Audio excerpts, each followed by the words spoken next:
Queremos cumprimentar com a graça e a paz do nosso amado e bendito Senhor e Salvador Jesus Cristo, aos nossos amados irmãos aqui presentes e também aos nossos queridos que nos assistem nas mais diversas partes do Brasil. Meus irmãos, hoje nós queremos dar continuidade aos estudos que temos feito. Nos últimos finais de semana temos tido o objetivo de fazermos uma série de pregações abordando todos os passos do Senhor Jesus, todos os sofrimentos, todas as dores, os insultos, as agonias que ele suportou desde o jardim do Getsêmani até as 3 horas da tarde no Calvário. E hoje nós vamos dar continuidade àquilo que nós já vínhamos estudando. Inclusive, no mesmo livro, no mesmo capítulo, apenas dando continuidade ao ensino. Hoje eu convido os irmãos a lermos Mateus capítulo 27 e nós fazermos a leitura dos versos 26 até o verso 31. Eu irei fazer a leitura na Bíblia, versão Almeida, século 21, e será essa versão que vai aparecer na tela para que os irmãos acompanhem. Está escrito assim no Evangelho de Mateus, capítulo 27, verso 26. E então lhe soltou Barrabás, mas mandou espancar Jesus e o entregou para ser crucificado. Então os soldados do governador levaram Jesus ao pretório e reuniram em torno dele todo o destacamento. E despindo-o, vestiram-no de um manto vermelho muito brilhante e fizeram uma coroa de espinhos e a puseram na sua cabeça. E na mão direita um bordão, e ajoelharam-se diante dele, zombavam: viva o rei dos judeus! E cuspindo nele, tiraram-lhe o bordão, e com este batiam na cabeça dele. E depois de zombar dele, despiram-lhe o manto, puseram-lhe suas roupas, e o levaram para ser crucificado.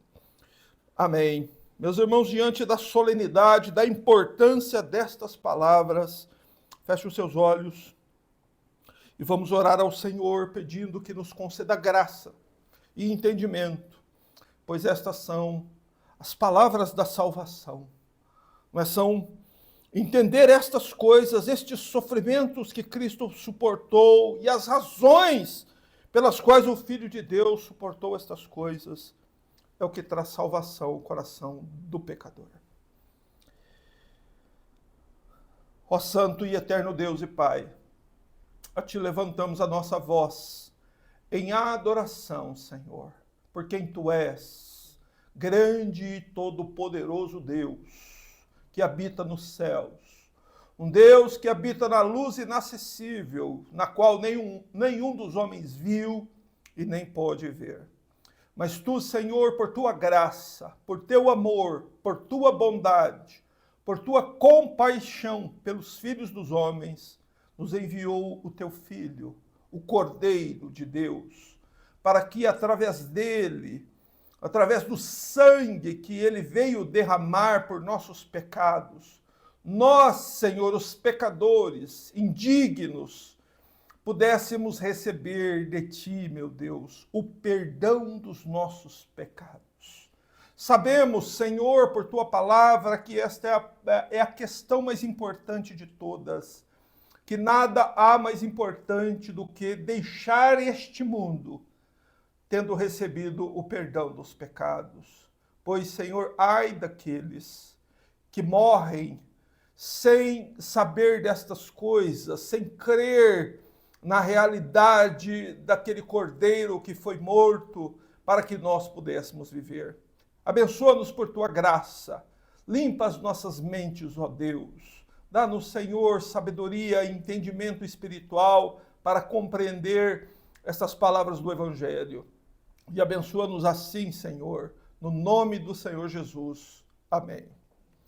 Meus amados, eu quero, antes de fazer a exposição do texto, cantarmos um louvor do cantor cristão, ó quão cego andei, perdido vaguei. Vamos glorificar a Deus com este hino.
Louvado seja Deus. Meus irmãos, e é realmente na cruz quando esta mensagem da cruz é pregada para nós, que os nossos olhos são verdadeiramente abertos, que nós realmente entendemos a gravidade dos nossos pecados e a imensa graça de Deus, que põe à nossa disposição o perdão, a salvação, que nos faz conhecer um Deus que está disposto e pronto para nos perdoar. E a prova disso é que ele enviou seu próprio Filho a uma cruz para nos salvar. E o relato deste ato de Deus está registrado no Evangelho. Há 2000 anos o Senhor Jesus morreu numa cruz. E até hoje e por toda a eternidade, este sangue que foi vertido na cruz tem poder para salvar o pecador. Então, se há alguém entre nós aqui, se há alguém entre nós que nos ouve hoje, ou alguém que irá ouvir essa pregação no futuro, que está ainda sem Cristo, é através da pregação da cruz que o pecador é salvo. Que você saiba disso. Meus irmãos, nós vamos passar a exposição do texto que lemos, não é? Lembrando que é uma continuação do nosso último estudo. Nós temos feito uma série de pregações com a qual buscamos caminhar com o Senhor Jesus do Getsêmani até o Calvário. E nós buscamos, com esta série de estudos, olharmos e conhecermos detalhadamente tudo que o Senhor Jesus precisou suportar em nosso favor. Lembrando que tudo que o Senhor passou, ele passou voluntariamente. E tudo que Cristo suportou, ele suportou por uma única razão: para nos salvar. Então, nós devemos ler com atenção, estudar com atenção, e depois de estudar, meditar sobre aquilo que ouvimos, porque é uma questão de morte e vida, você entender e crer naquilo que você vai ouvir hoje. Hoje nós vamos abordar essa parte da cruz de Cristo que a maioria das pessoas procura evitar. Nós vamos falar sobre a ordem de Pilatos a seus soldados, para que eles açoitassem o Senhor Jesus, e depois deste ato brutal, ainda o levassem para dentro do pretório e continuassem a torturar o Senhor Jesus. E isso nos faz lembrar que o Senhor Jesus está em seu último dia de vida aqui na terra. E conforme esse dia vai avançando, conforme as 3 horas da tarde vão se aproximando, os sofrimentos do Senhor Jesus vão sendo infinitamente aumentados. E aumentados mais que a mente humana pode calcular. O quanto Cristo sofreu, nós não podemos mensurar, não podemos calcular com a nossa mente o quanto Cristo sofreu por causa dos nossos pecados. Mas nós podemos entender que Jesus sofreu na mão dos judeus. Jesus sofreu na mão dos galileus. Jesus sofreu nas mãos de Pilatos. Jesus sofreu nas mãos de Herodes. Jesus foi flagelado por soldados romanos. Sabe o que isso significa? Parece que o mundo inteiro naquele dia se voltou contra Cristo. Os judeus se voltaram contra ele, os galileus se voltaram contra ele, os romanos se voltaram contra ele, o mundo todo se voltou contra Jesus. E há algo que é interessantíssimo de você observar nos sofrimentos do Senhor Jesus. Parece que os homens querem matá-lo 1000 vezes. Porque depois de infringir um tipo de sofrimento tal como é essa flagelação pelos chicotes romanos, eles ainda não estavam satisfeitos, eles queriam espancá-lo mais, humilhá-lo mais, fazê-lo sofrer mais, como se eles quisessem matá-lo 1000 vezes. Mas nós devemos sempre relembrar que os sofrimentos do Senhor Jesus foram vicários. Jesus sofreu vicariamente. O que é este sofrimento vicário? É quando uma pessoa sofre no lugar da outra. Jesus não sofreu por nenhuma necessidade dele. Jesus poderia ter impedido todos os sofrimentos dele se ele quisesse. Mas ele veio ao mundo, assim como cantamos no hino, para sofrer por nós, pecadores. Então o sofrimento dele foi substitutivo, foi vicário. Ele sofreu no lugar de outra pessoa. Por isso que comumente nós falamos que Jesus é o nosso substituto. Que ele estava ali, que ele veio ao mundo para nos substituir. Nos substituir nos sofrimentos que estavam destinados a nós no inferno. Estes são os sofrimentos que Cristo carregou. É por isso que a palavra diz que Jesus carregou em seu corpo os nossos pecados sobre o madeiro. 1 Pedro 2,24. Jesus carregou os nossos pecados. Por que ele sofreu tanto assim? Meu irmão, porque ele estava carregando pecado.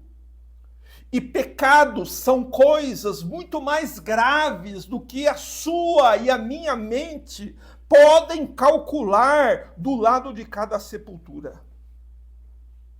Nós só teremos uma consciência, uma ideia perfeitamente correta sobre a gravidade do pecado no exato momento em que nós morrermos. Ali é a hora que o homem realmente percebe quão grave é o pecado. Porque aí ele encontra o Deus com quem ele vai ter que tratar.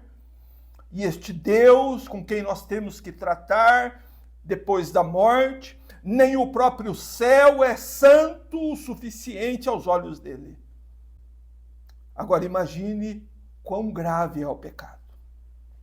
Mas a Bíblia diz que o Senhor Jesus, que o Senhor fez cair sobre Jesus a iniquidade de todos nós. Então Jesus sofreu muito. Mas por quê? Porque sobre ele estavam os pecados de milhões de pessoas. De todas as almas que foram e ainda serão salvas por ele, todos os pecados destas pessoas são lançadas sobre Cristo. E por isso que ele sofre como ele sofre, aqui como os evangelhos nos descrevem. Mas para que nós entendamos, não é, esse versículo 26 que nós lemos no início, então lhe soltou Barrabás, mas mandou espancar Jesus. Antes de nós entendermos, nós precisamos fazer uma breve recapitulação dos eventos que aconteceram pouco antes. Nós devemos ter em mente os eventos que aconteceram na ordem certa. Lembre-se do que aconteceu antes. Pouco antes deste acontecimento, de Pilatos mandar Jesus ser espancado pelos soldados, havia se reunido no portão de Pilatos um grupo de judeus, uma multidão de pessoas, e Jesus havia sido levado amarrado até o portão de Pilatos.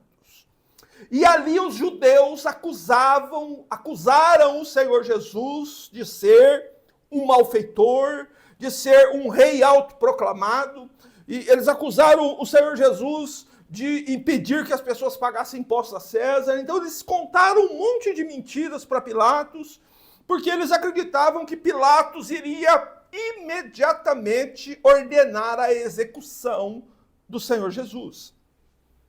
Porém, Pilatos, depois de interrogar o Senhor Jesus, ele diz publicamente: eu não acho culpa neste homem. Este homem, ele é inocente. Mas quando Pilatos diz isso, ele é pressionado pela multidão e ameaçado pelos religiosos judeus. Então, Pilatos, depois de diversas tentativas de libertar o Senhor Jesus, ele propõe, por causa da festa... Perdão. Ele propõe, por causa da festa da Páscoa, que o povo escolhesse entre a libertação de dois presos. O povo iria escolher quem seria liberto, Jesus ou Barrabás. Para Pilatos seria inconcebível, seria surreal que a multidão escolhesse Barrabás. Porque Barrabás era um homem maligno, era um assassino, era um homem que era um bandido conhecido na sociedade. Hoje, Barrabás seria o equivalente ao chefe de uma facção criminosa. Mas, ao contrário das expectativas de Pilatos, o povo escolhe Barrabás. Então Pilatos fica sem saída. Essa era a última forma que Pilatos encontrou de libertar Jesus. Pilatos, então, num ato covarde, ele pede água, lava as mãos. Todos nós conhecemos esse ato, né? Está inclusive aí no verso 24. Pilatos lava as mãos diante de todos e diz: olha, eu sou inocente do sangue deste justo. E então os judeus o apoiam. Está aí no verso 25. Os judeus apoiam Pilatos, não é? Dizendo que a culpa do sangue dele, do sangue de Jesus, caia sobre eles, o povo judeu, e sobre os descendentes deles. E então, diante desse incentivo dos judeus, Pilatos faz o quê? Ele faz o que um juiz deve fazer. Pilatos expede a ordem. Né? Um juiz normalmente expede uma ordem de prisão. Pilatos, por ser o governador romano, ele expede a seguinte ordem: ele mandou açoitar Jesus e o entregou para ser crucificado. Está aí no verso 26. Porém, presta atenção nisso. Escuta, presta atenção. Nós devemos observar atentamente que Pilatos não ordena imediatamente a crucificação de Jesus. E é muito importante observar isso. Mas antes que Jesus fosse crucificado, Pilatos ordena que Jesus fosse açoitado, e depois de açoitado, que Cristo fosse coroado com a coroa de espinhos. E nós precisamos entender por quê. Por que Pilatos não ordena a crucificação de Jesus direto? Porque Jesus tem que ser açoitado, depois é levado ao pretório, humilhado, colocam a coroa de espinhos sobre eles, e só depois ele é crucificado. Tudo isso tem verdades espirituais importantes demais para você para você ser ignorante acerca delas. Não é? Tudo o que aconteceu aqui é muito importante e precisa ser conhecido por nós, para que nós tenhamos uma consciência plena e bíblica sobre o alto preço que este bendito Cordeiro pagou pelas nossas almas. O verso 26 diz assim: então Pilatos soltou Barrabás, mas mandou espancar Jesus. Note como os evangelistas, como o evangelista Mateus, ou se você pegar os outros textos paralelos dos outros evangelistas, você vai notar um detalhe interessante sobre o açoitamento de Jesus. Eles não descrevem, os evangelistas não descrevem detalhadamente como era essa flagelação, como era imposto este sofrimento sobre um condenado que estava sob o poder do Império Romano. E por que eles não descrevem? Em primeiro lugar, porque era algo desnecessário naquela época, porque isso acontecia muito. Então todos sabiam como é que era uma flagelação de um condenado. Não é? O Império Romano, eles faziam isso com muita frequência. Então as pessoas, elas já sabiam como isso acontecia. E tem uma segunda razão importante também para que os evangelistas não descrevam. Porque é uma cena tão desoladora que os evangelistas não ousaram registrar. Mesmo sabendo que a Bíblia percorreria séculos e séculos, e hoje, por exemplo, vivemos numa sociedade onde a flagelação ela é um tipo de sofrimento, é um tipo de punição inconcebível, não é? Mesmo sabendo disso, os evangelistas eles simplesmente não registraram os detalhes. Porém, nós sabemos pela história romana como é que eles faziam isso. Marcos 15:15 nos informa apenas por que razão Pilatos mandou açoitar Jesus. Ele poderia ter mandado crucificar Jesus sem açoitá-lo antes. Porém, Marcos 15:15 diz que a razão de Pilatos mandar açoitar o Senhor Jesus, veja como Pilatos foi covarde. Foi para agradar a multidão. Para agradar a multidão que estava lá no portão, pressionando Pilatos, Pilatos manda açoitar o Senhor Jesus. Não é? Enquanto Barrabás, que era o malfeitor, o assassino, saiu livre pela porta da frente, perdoado, o cordeiro inocente vai sofrer horrivelmente no lugar dele. Mas como é que era um açoitamento? Como é que os romanos açoitavam uma pessoa? Você precisa saber disso. Porque assim você vai saber o quanto Cristo sofreu por você. Jesus Cristo sofreu isto por você, por sua causa, por causa dos seus pecados. Veja quão graves são os pecados. Como é que era um açoitamento? A primeira coisa que você deve saber é que para um soldado romano, açoitar um prisioneiro era um divertimento. Para um soldado romano, ele não sentia absolutamente nada, ele não tinha... para eles era um tipo de divertimento sádico.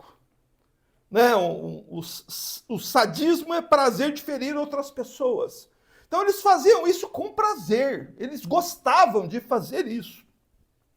E eles faziam isso com um instrumento que era uma espécie de chicote com cabo de madeira, e esse cabo de madeira tinha diversas tiras de couro. Na ponta dessas tiras haviam pedaços de chumbo, de bronze e pedaços de ossos afiados.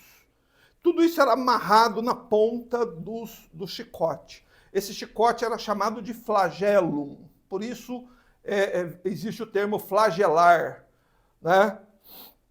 E o prisioneiro era despido, eles tiravam toda a roupa do prisioneiro e amarravam o prisioneiro num tronco, onde esse prisioneiro permanecia sob a expectativa terrível da hora que o flagelo ia começar. Agora você imagina, uma multidão reunida, eles tiram toda a sua roupa e você amarrado aqui num poste e os soldados lá atrás preparando os chicotes para te açoitar. Imagina esses momentos, quão terríveis eles são. E aí, quando eles começavam a flagelar um condenado, como é que era o procedimento? Escuta. Geralmente 2 soldados, cada um com um flagelo, cada um com um açoite, juntos açoitavam o prisioneiro. Então ficava um daqui e um daqui, batendo no prisioneiro dessa forma. Os açoites batiam de forma cruzada nas costas, nas pernas, no peito, no rosto, no pescoço, onde é que as cordas do açoite pegavam. E qual era o resultado do açoite? De você levar um açoite, de você levar um açoite. O resultado era arrancar a carne dos ossos. O flagelo não levantava vergão, não é igual aquelas varadas que a gente levava da mãe da gente. O flagelo arrancava a carne dos ossos. Então, onde batia o flagelo, a carne era destroçada. E os ferimentos eram tão profundos que atingiam os ossos e cortavam também as veias, cortavam artérias. E o que acontecia? Os prisioneiros que estavam ali amarrados, eles sangravam horrivelmente. O local onde isso acontecia se tornava uma poça de sangue. E, geralmente, um prisioneiro desmaiava enquanto estava sofrendo o flagelo, ou muitas vezes até morria, devido aos ferimentos que esse tipo de tortura causava. Era algo muito terrível, mas não esqueça disso. Foi você o causador disso. Foi por tua causa que o Filho de Deus precisou ser amarrado num tronco e exposto a um sofrimento desse. Então entenda, o seu pecado é muito grave. Pecado é coisa grave demais. Nós não sabemos quantos açoites Jesus teve que suportar, mas nós podemos imaginar o resultado que causou no corpo dele, porque a Bíblia diz o que é que o corpo de Jesus se tornou depois que o flagelo terminou. Isaías 52:14 diz assim, escute, é o profeta Isaías profetizando sobre o açoitamento de Jesus. Isaías 52:14 diz assim, preste atenção. Como tantos pasmaram à vista dele, o seu aspecto estava tão desfigurado que ele nem parecia um homem, e a sua aparência não era dos filhos dos homens. Meu Deus do céu! O resultado da flagelação do Senhor Jesus foi que as pessoas ficaram horrorizadas ao ver como o corpo dele ficou.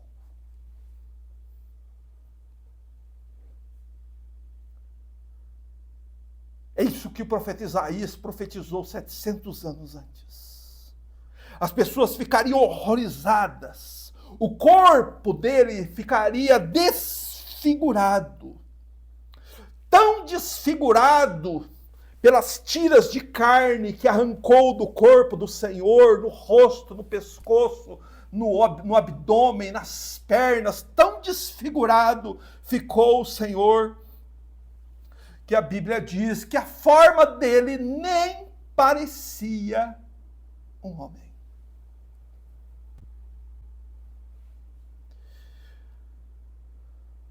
Veja o quanto Jesus Cristo sofreu por tua causa.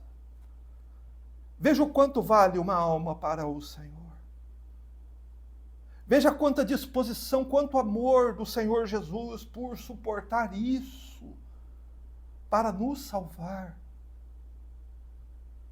E veja o quanto merece um pecador que, depois de saber disso, simplesmente despreza que algo assim aconteceu por causa dele e continua vivendo a sua vida nos pecados. O que merece um pecador que despreza um Salvador que sofre tanto para salvá-lo? Jesus sofreu desta forma, e ele sofreu sem alívio, sem intervalo e sem descanso aquele dia inteiro. Veja a intensidade dos sofrimentos que iam aumentando. Mas um detalhe importante que você deve ter marcado em sua mente, pois senão você acaba sendo enganado por filmes e novelas. Quando você pega o relato bíblico dos sofrimentos do Senhor Jesus, o que você vê é um Jesus firme. Jesus permanece firme. A Bíblia diz que ele permanece no mais absoluto silêncio. As pessoas, um ser humano, quando era flagelado, ele gritava, ele gemia, ele chorava, ele fazia as necessidades ali, ele soltava a bexiga. Era uma lástima. Porém, sobre o Filho de Deus, nada foi dito, porque ele permaneceu firme e ele tudo suportou em silêncio. Nem um ai ele não disse, ele ficou em silêncio, porque era assim que o profeta disse que ele reagiria.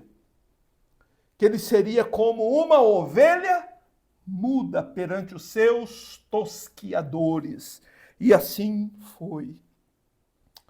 Mas, meus irmãos, mesmo depois de transformar o corpo do Senhor numa massa retalhada de carne e sangue, eles não estavam satisfeitos. Eles espancaram o Senhor Jesus, flagelaram o Senhor Jesus, mas depois deste cruel espetáculo, e antes da crucificação, aconteceu mais uma coisa. Os soldados levaram ele para dentro do pretório. E lá ele foi torturado ainda mais. Leia comigo, por favor. Verso 27. Então, os soldados do governador levaram Jesus ao pretório e reuniram em torno dele todo o destacamento. E despindo-o, vestiram-lhe de um manto vermelho muito brilhante, e fizeram uma coroa de espinhos e a puseram na sua cabeça, e na mão direita um bordão, e ajoelhando-se diante dele, zombavam: Viva o Rei dos Judeus! E cuspiram nele, tiraram-lhe o bordão, e com ele batiam na cabeça dele.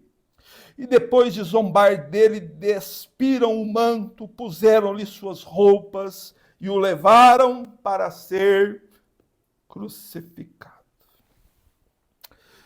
Meus irmãos, depois de ser cruelmente açoitado, Jesus é levado para o pretório. E só depois do que aconteceu no pretório, Jesus ainda escuta. Depois do que aconteceu aqui, Jesus ainda é levado e apresentado por Pilatos aos judeus. E só depois dessa apresentação pública de Jesus, humilhado até o pó, é que Jesus é levado para ser crucificado. Você entendeu? Mas aqui o que aconteceu? Aqui eles impõe um modo diferente de sofrimento. Não é só sofrimento físico que dói. Humilhação dói mais do que sofrimento físico, muitas vezes. Por isso, os soldados zombam dele assim. Ele, depois de açoitado, o Cordeiro de Deus é levado pelos soldados para dentro do palácio de Pilatos. E é evidente que o propósito deles levarem Jesus para dentro do palácio era o mais maligno possível. Observe aí no final do verso 27 que eles reúnem todo o destacamento. Não foi 1, 2, nem 3 soldados. Aí é todo o destacamento. Quanto que é um destacamento de soldados? São centenas de soldados. Centenas de soldados entram com Jesus no pretório. Por que eles fizeram isso? Por que eles levaram Jesus por pretório? Preste atenção, por 2 motivos. O primeiro era porque eles acreditavam que Jesus pretendia se tornar o rei de Israel. E eles eram soldados romanos. E o fato de Jesus afirmar que é rei era um grave insulto ao imperador romano.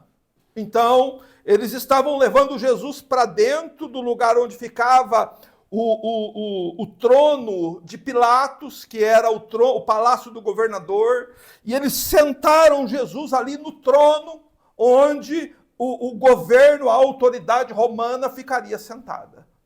Ah, você é o rei? Então senta aqui no trono aqui. E depois eles também ouviram os religiosos dizer que Jesus é o Filho de Deus. Então a razão deles levarem Jesus para dentro do pretório é essa.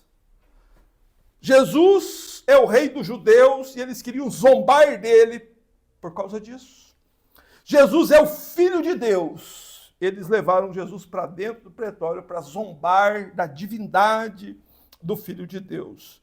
Então eles ridicularizam Jesus como rei e depois ridicularizam Jesus como o Filho de Deus. Para eles, Jesus era uma farsa, um falso Messias. Ele era alguém que não merecia nada além de ser humilhado e torturado. Por isso eles levam Jesus para dentro do pretório. E Mateus menciona que eles impõem 7 tipos de sofrimentos a Jesus dentro do pretório. Veja, gente, ele já foi flagelado. O corpo dele estava desfigurado. Onde ele andava, ficava uma poça de sangue. O corpo todo retalhado, tiras de carne penduradas. E estes homens, esses soldados romanos, ainda queriam fazê-lo sofrer ainda mais. Por isso impõem 7 tipos de sofrimento dentro do pretório. Eles o despem, tiram toda a roupa dele, deixam ele nu. Depois eles vestem ele com um manto real, com a capa de rei. Depois eles confeccionam e cravam na cabeça dele uma coroa de espinho. Depois eles põem um cetro na mão dele, um cetro de rei. E eles se ajoelham e o adoram, como se ele fosse Deus. Mas depois eles gospem nele e a parte mais cruel de todas, eles tomam um bastão da mão dele e soldado após soldado batem com aquele bastão na cabeça dele, um por um. Batem com aquele bastão na cabeça do Senhor Jesus, na cabeça coroada com uma coroa de espinho. Meu Deus do céu. Por que os soldados fizeram isso? Para fazê-lo sofrer cada vez mais e assim agradar cada vez mais a multidão e os líderes judeus. Por isso, além das dores físicas, eles impõem estes sofrimentos, não é, de zombar e escarnecer. Por isso que o verso 27 começa. E então, logo em seguida a surra de chicotes, ele é levado ao pretório. Lá no pretório era onde ficava a cadeira do governador. E os judeus haviam acusado Jesus de ser um rei autoproclamado. E eles obrigam o Senhor Jesus a sentar na cadeira. E os soldados se reúnem em torno dele, como se ele de fato fosse o rei deles. e como se eles fossem homenagear o rei.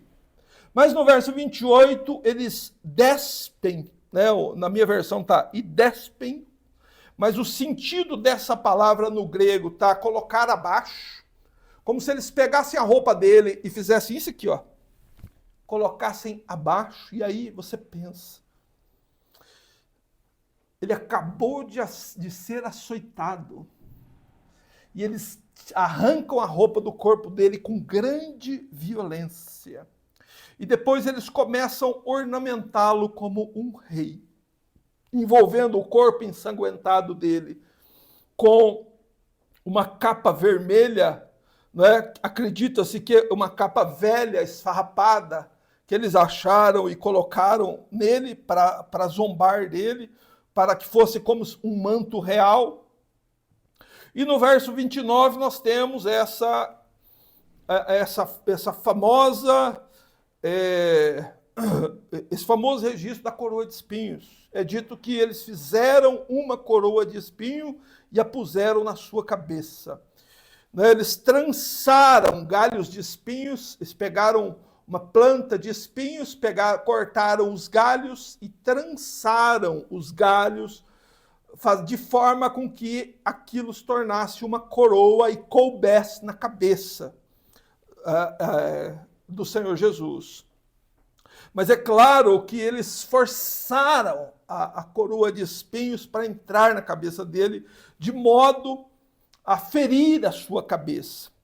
Veja, o objetivo deles de colocarem a coroa de espinho não era só de escarnecer e zombar, era para ferir. Se eles quisessem só zombar, eles fariam a coroa de palha. Mas eles fizeram de espinho porque eles queriam feri-lo ainda mais. E os espinhos tinham esse propósito, ferir a cabeça e causar ainda mais dor e tormento ao Senhor. Não é? Para que nós percebamos que os sofrimentos do Senhor Jesus estão só aumentando, só crescendo, são contínuos e aumentam. Na mão direita, está aí no verso 29, na mão direita um bordão, né? Como se fosse um cetro real. Dá um pedaço de pau como se fosse um cetro, porque o rei ele tem o manto, a coroa e o cetro. E ele estava sentado na cadeira de Pilatos. E ali os soldados então caem de joelhos, né, diante dele e zombam, dizendo: viva o rei dos judeus, ou salve o rei dos judeus, sendo o motivo destas palavras o de ridicularizar o Senhor Jesus como Messias e como rei. O objetivo deles era lançar a majestade do Senhor Jesus no mais absoluto ridículo. E eles diziam coisas assim: este é o rei. Esse que vai tomar o governo de César? Será que nós devemos fugir? Essa era a atitude deles diante do Senhor Jesus. Né? E o Senhor Jesus suporta todos os sofrimentos em silêncio até o fim. Mas no verso 30, nós percebemos que a palavra diz que eles cospem nele, tiram-lhe o bordão e com ele batem na cabeça. Mas em Marcos, no Evangelho de Marcos, tem mais um detalhe relacionado a esse versículo aqui. É um versículo paralelo. Está em Marcos 15, 19, que diz: e feriram-lhe na cabeça com a cana e cuspiram nele, e postos de joelhos o adoravam. Então, a razão deles se pôr de joelhos aqui e adorarem o Senhor é porque eles estão zombando de Jesus como o Filho de Deus. Estão escarnecendo da divindade. E eles arrancam o cetro da mão do Senhor e o Senhor permite que eles façam isso.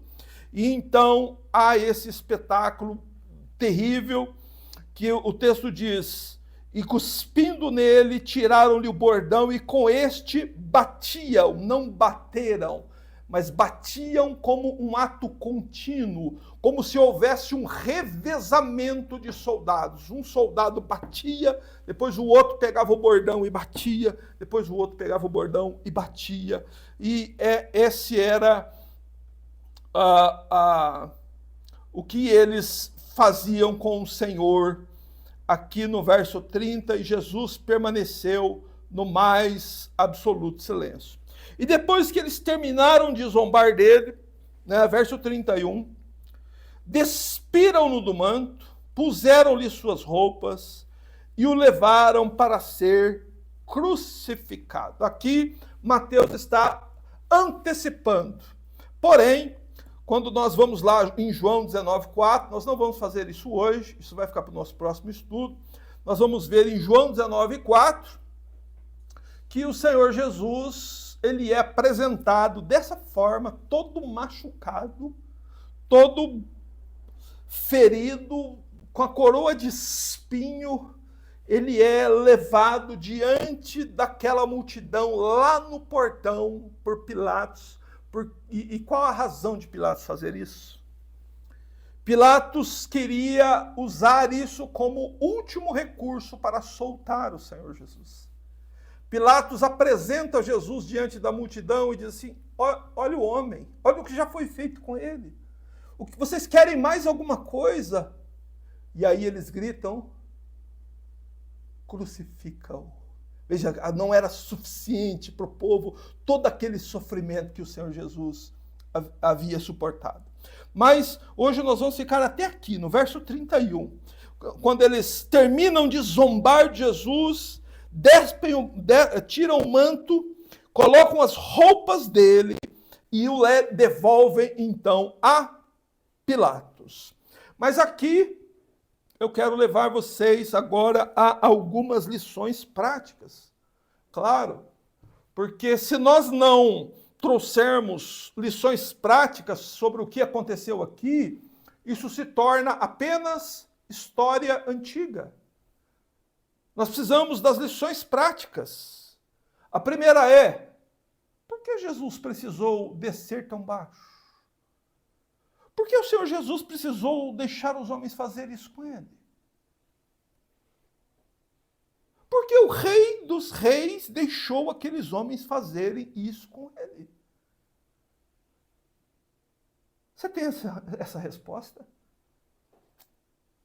Cristo precisou descer tão baixo, meu irmão, por nossa causa. Cristo desceu tão baixo, Vitor, por tua causa. Jesus desceu tão baixo por minha causa, para me salvar daquilo que a Bíblia chama de horror eterno, ou aquilo que o próprio Cristo chamou de castigo eterno. Meu irmão, não pense que o castigo eterno é menor do que o que o Senhor Jesus suportou aqui. Porque é como se o Senhor Jesus estivesse suportando o inferno no nosso lugar. Então toma cuidado com o pecado, gente. Cristo deixou os homens envergonhá-lo e surrá-lo, porque ele estava carregando os nossos pecados. Jesus estava pagando os nossos pecados. Pecado só se paga com sangue. Se encher uma piscina de soda com que boa e jogar você lá dentro, só vai sair os ossos, todos branquinhos, a carne vai ficar tudo lá. Mas sabe quantos pecados vai limpar de você aquela piscina de soda? Nenhum. Seus pecados continuam em você. Pecado só se limpa com sangue. Por isso, meus irmãos, tanto sangue foi derramado naquele dia. E sangue de um inocente, filho de Deus bendito. Então é por isso que Cristo precisou descer tão baixo. Por causa dos teus pecados, ó pecador. Meus irmãos, por que teve que ser dessa forma? Porque é isso que os nossos pecados merecem. Não teve outra razão, meus irmãos, não teve outro motivo de Jesus ter vindo aqui. O motivo dele ter vindo aqui são os nossos pecados. Por que Cristo não teve alívio? Por que não teve um segundo para ele... Ó, senta aqui agora, descansa, toma água, depois nós vamos para a próxima. Por que não teve isso? Meus irmãos, porque essa é a condenação que pesa sobre o pecado. Essa é a condenação que pesa sobre o pecador. Meus irmãos, no inferno, os perdidos não terão descanso nem de dia, nem de noite. O sofrimento, as torturas do inferno são contínuas, sem descanso, sem alívio, sem água, sem comida, sem dormir, para sempre, daqui a 1 trilhão de anos, estará sofrendo sem fim. Por isso que Cristo sofreu assim, sem alívio. Terceiro, porque Cristo precisou ser humilhado e torturado dentro do pretório? Por que eles não fizeram isso em outro lugar? Veja que tudo aquilo que os homens estavam fazendo ali, eles não estavam fazendo por acaso. Na mente deles, eles estavam fazendo as coisas do modo mais cruel possível. Porém, tudo isso estava dentro do plano de Deus. O pretório era o lugar de onde se faz justiça. Lembra que aqui em Mateus 27, 19, antes de Pilatos tomar a sua decisão, ele sentou na cadeira do pretório. O pretório é o lugar, é o tribunal de julgamento. É onde se faz justiça. Pretório é o lugar onde a justiça é exercida. O criminoso cometeu o crime, ele era levado para o pretório, né, para o lugar de julgamento, para o tribunal, para ali ser condenado e dali ele ser punido. Ok? Por isso que Jesus precisou sofrer no pretório. Porque existe uma justiça, existe uma lei que nós quebramos. E quebramos a nossa vida inteira. E aquela lei clama dia e noite para que Deus execute a justiça sobre nós. Mas Cristo foi levado ao pretório e sofreu. A justiça que deveria ser descarregada sobre nós, a punição dos nossos pecados, recaíram sobre ele. E é por isso, preste atenção, é por isso que lá Cristo foi coroado. Foi por isso que Jesus, lá no pretório, recebeu a coroa. Coroa, em grego, é Stéfanos. Jesus recebeu uma Stéfanos de espinho, uma coroa de espinho. No dia do juízo, os eleitos também receberão uma Stéfanos. Você lembra do apóstolo Paulo, pouco antes de morrer, quando ele diz assim: desde agora a coroa da justiça me está guardada, a qual o Senhor, justo juiz, me dará naquele dia. Paulo está falando sobre o dia do juízo. Paulo está falando sobre o dia em que o povo de Deus estará no tribunal de Cristo e os santos, os salvos por Jesus Cristo, receberão uma Stéfanos, uma coroa, porém uma coroa de glória. Em outros momentos a Bíblia chama de coroa da vida. Louvado seja Deus. Jesus levou a coroa de espinhos, a coroa que simbolizava os nossos pecados, a maldição que foi lançada sobre o homem por causa dos nossos pecados, para que depois, no dia final, nós recebamos a coroa da vida. Louvado seja Deus.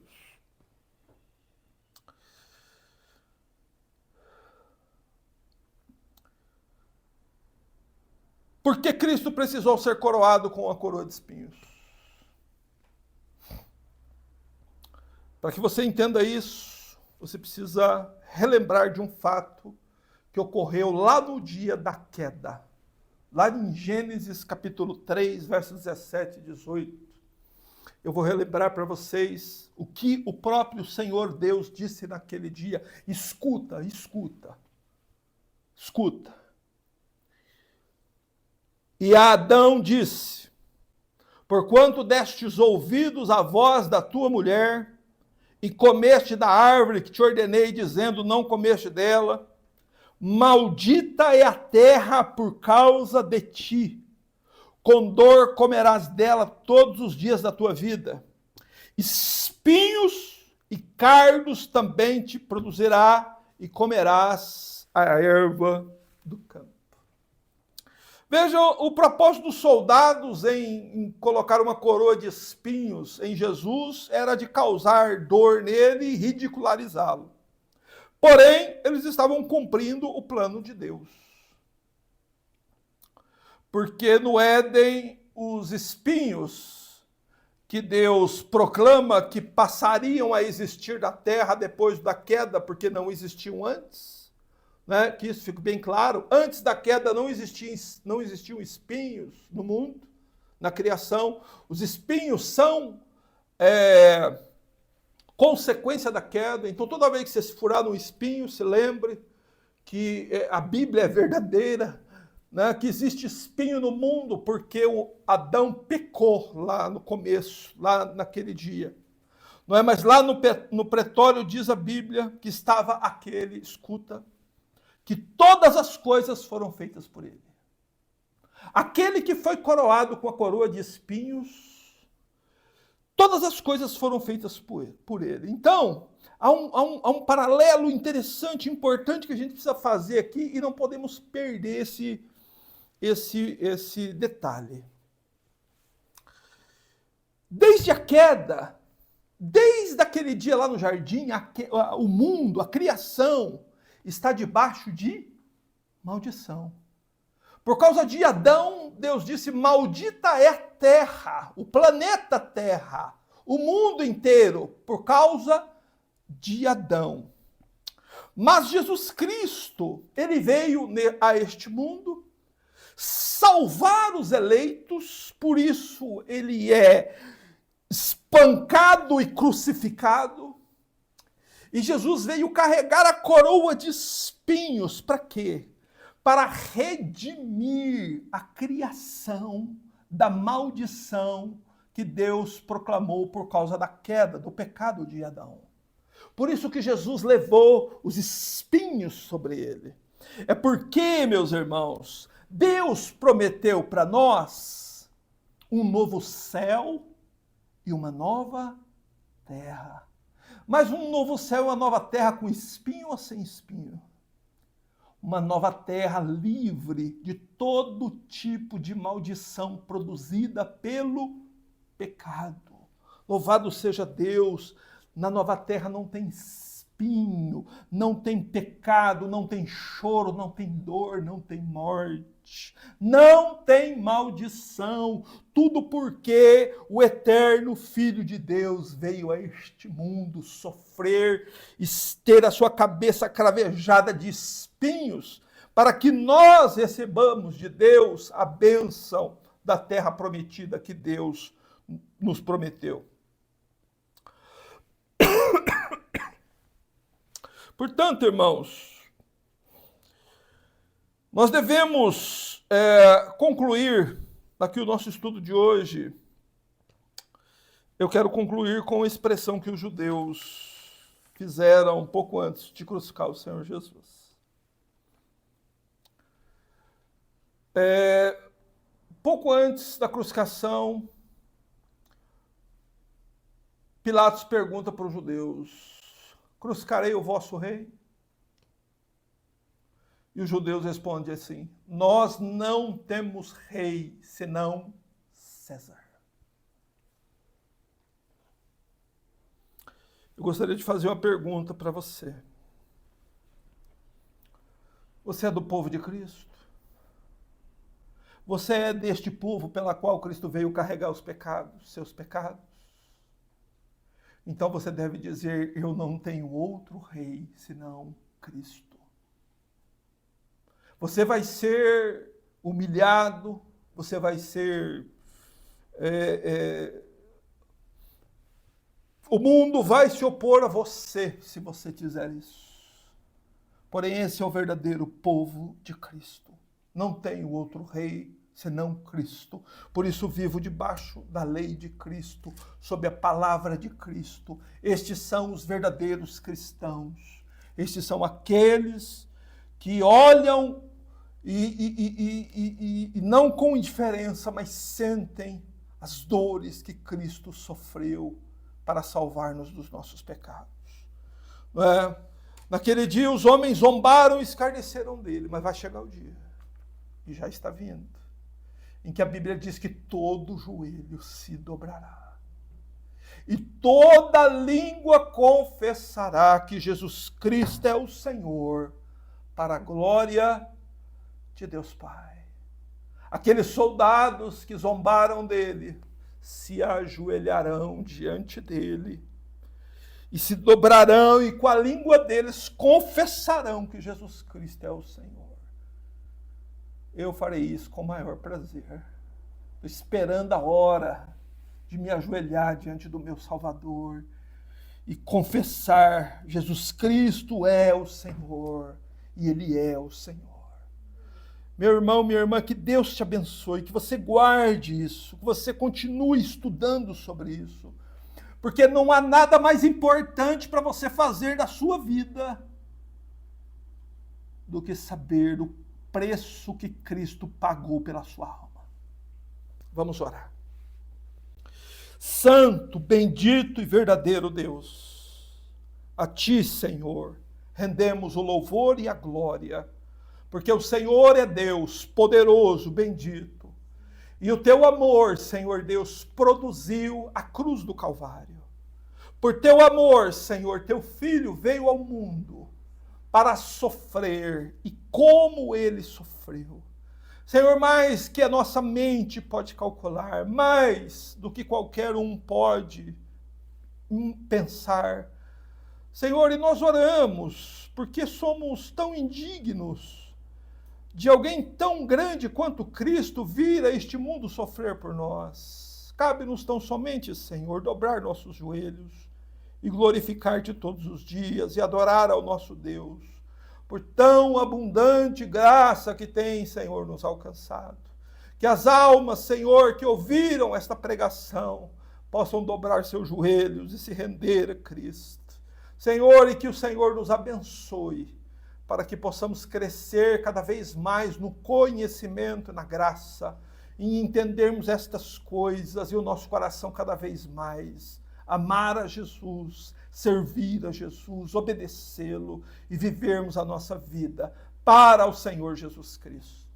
Graças te damos, meu Deus, em nome do Senhor Jesus. Amém.